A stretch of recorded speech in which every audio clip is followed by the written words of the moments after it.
Etiology. One of the things, picking up from where we stopped at, we were talking about the disease concept of addiction. Every single disease has 6 characteristics: etiology, signs, symptoms, cause, prognosis, and treatment. We just pretty much kind of went through etiology. Etiology being the reason why, the cause and factor.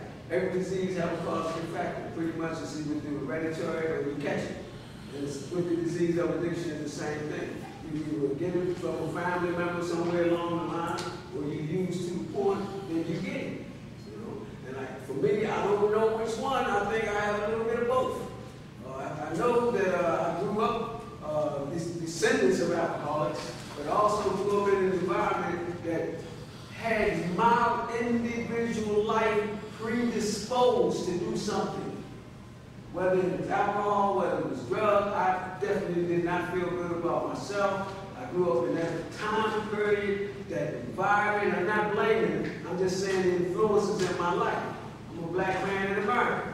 I grew up in a neighborhood with a whole bunch of Jews. So those type of things affected my thinking in a lot of different ways. And again, I'm not blaming.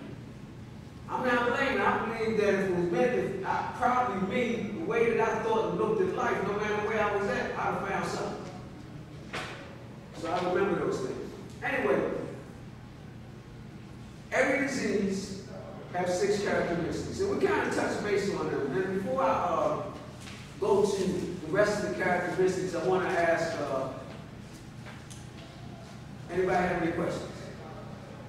Now, mind you, you have a direct line to me because you're part of my family now. Your family is my family. My goal is to make sure that your family never have to come back. Never have to come back to these type of institutions. Say it again. Never have to come back.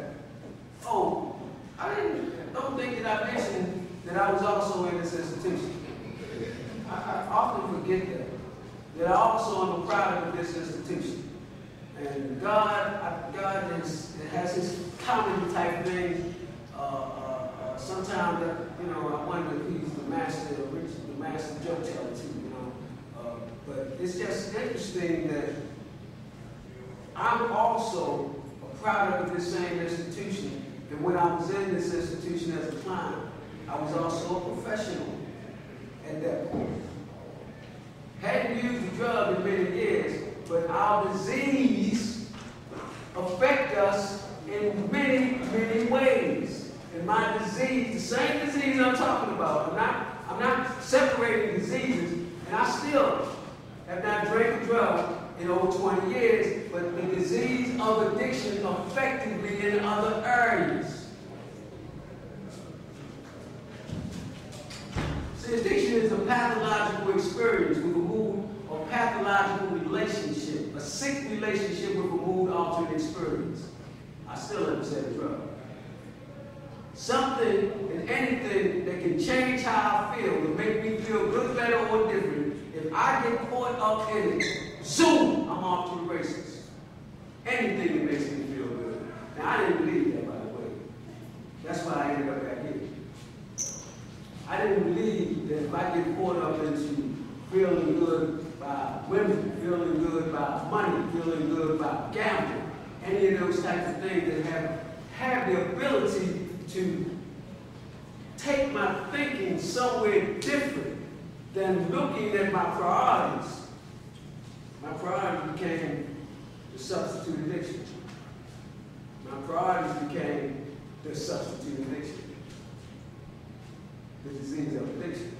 See, sometimes families come home, right? They may not even sometimes the families come, they may not even use a drug for a while. And I'm going to go to the bottom line because I really want to make sure that you get this. They may come home and decide they want to go to church. Now, we still talk about the disease of addiction. We're talking about something that makes me feel good. Now, if there's a person that's going to start going to church and neglect you, well, of course, we know God ain't about that. How about that?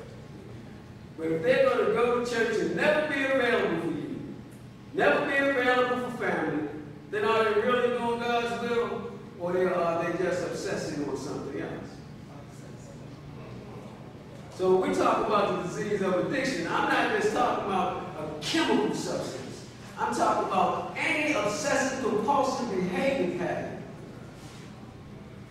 outside of yourself that have you so caught up that you can't put your priorities in order. That you get caught up to the point that when you begin to stop it, you can't stop it. And if you do stop it, it's acceptable to go right back to it. Another definition for disease. So, etiology. So if there are any questions, and feel like I was also saying, feel free. You have my number. Feel free. And if questions come up